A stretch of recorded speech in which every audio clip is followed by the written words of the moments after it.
Kuryama no kubyuka ni imbabazi z'Uwiteka bene data, igitondo cyiza kandi cy'umugisha, cyangwa se cyamunsi cyiza bivanye n'aho buri wese aherereye imigabane itandukanye y'isi. Mwese mwemeye kwifatanya natwe gusangira ifunguro ry'umunsi kandi rya buri gitondo. Insanganyamatsiko ya none kuwa 30 Kamena mwaka 2025 iragira iti haranira kutazakorwa n'isoni no gusuzugurwa. Mbere ko dusoma ijambo ry'Imana, reka tubanze turirimbane indirimbo ya 215 mu ndirimbo zo gushimisha Imana igira iti tujye duhimbaza iteka. Turangiza dusome ijambo ry'Imana.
idufasha cyane.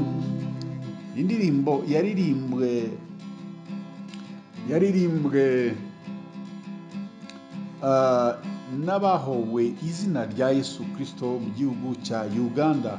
Haravuga ngo kandi aho niho hamera igiti cy'ubugingo, ibibabi byacyo byiza nibyo bikiza abantu.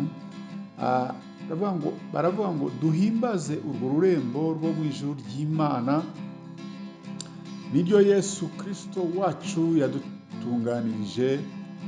Basoza bavuga bati Yesu utunganya imitima y'abakwizeye, twese tujye dukora ibyo ushima, tuzabane mu ijuru. Igitero cyacu kikavuga ngo iyaba mfite amababa nk'abamarayika mbangurutse nkagerayo nkaba i Siyoni iteka.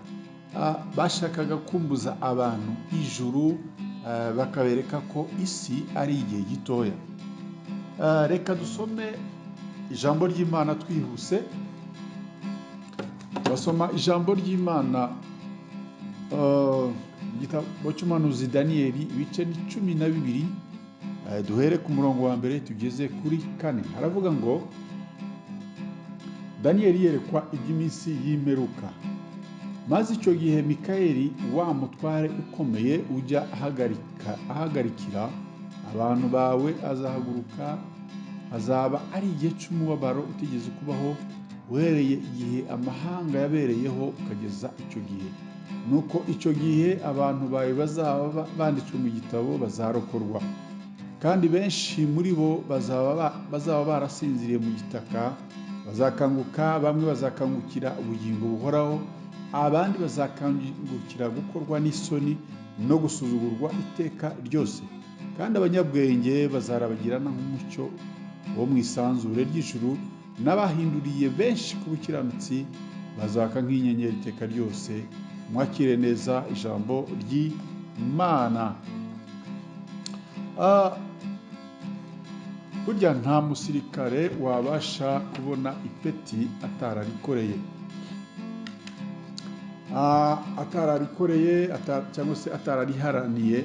Ikindi, nta musirikare wemera gukorwa n'isoni no gusuzugurwa mu buzima bwe cyangwa se mu kazi ke. Umukristo akwiye guharanira gukorera ijuru kugira ngo azabashe kubona nawe amakamba. Ntakwiye kwemera gusuzugurwa n'isi n'abadayimoni na Satani. Akwiye guhora yiringiye imbaraga z'Imana kandi z'ijuru. Mu gitabo cy'umuhanuzi Daniyeli, ibice 12 umurongo wa mbere kugeza ku murongo wa 4 hamaze kutubwira ngo Daniyeli yeretswe iby'iminsi y'imperuka, aho yeretswe ko hazabaho igihe cy'umubabaro utigeze kubaho, uhereye igihe amahanga yabereyeho ukageza icyo gihe. Nuko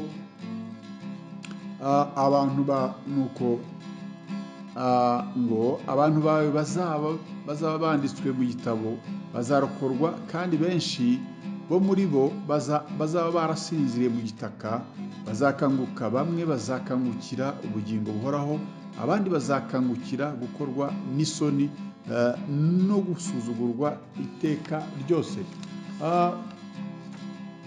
Arakomeza aravuga ati kandi abanyabwenge bazarabagirana nk'umucyo wo mu isanzure ry'ijuru, n'abahinduriye benshi ku bukiranutsi bazaka nk'inyenyeri iteka ryose. Kugira ngo uzabashe kurabagirana no kwaka nk'inyenyeri iteka ryose, ukwiye kwiharanira, ukabikorera, ndetse ukazana abandi kuri Yesu Kristo. Ibihembo biraguteganyirijwe wowe wagize abuzana kuri Yesu Kristo.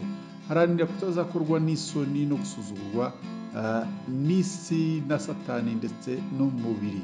Mwene data, ndakwifuriza ko wakomeza guharanira gushaka ijuru, wakomeza guharanira no guhirimbanira gushaka ubwami bw'Imana. Ijambo ry'Imana ridufashe kandi ritugirire neza. Amen. Dusenge. Data, mu izina rya Yesu Kristo, turagushimiye ko abahinduriye abandi ku bukiranutsi bazaka nk'inyenyeri iteka ryose. Duha imbaraga zo guharanira gushaka ijuru kandi twitegura kuzagaragara muri kiriya gitabo cy'ubugingo. Urakoze, urakarama. bana natwe muri byose. Mwami Yesu uzabane natwe mu cyumweru cyose tuzatangira, uzaduhe kurinda ubugingo bwacu kandi uzakomeze kubana natwe muri byose. Ishimwe n'icyubahiro ni ibyawe none iteka ryose, ni mu izina ryera rya Yesu Kristo bisenze, amen. Mwari kumwe nanone nk'uko bisanzwe na mwene so muri Yesu Kristo, Bishop Apollinaire Musafiri Gakombe, umushumba mukuru w'itorero The Evangelical Covenant Church of Rwanda ECCR. Imana y'amahoro ikomeze kubana namwe mwese bene data. Mbifurije kugira intangiriro nziza y'icyumweru n'akazi keza. Shalom shalom, ndabakunda.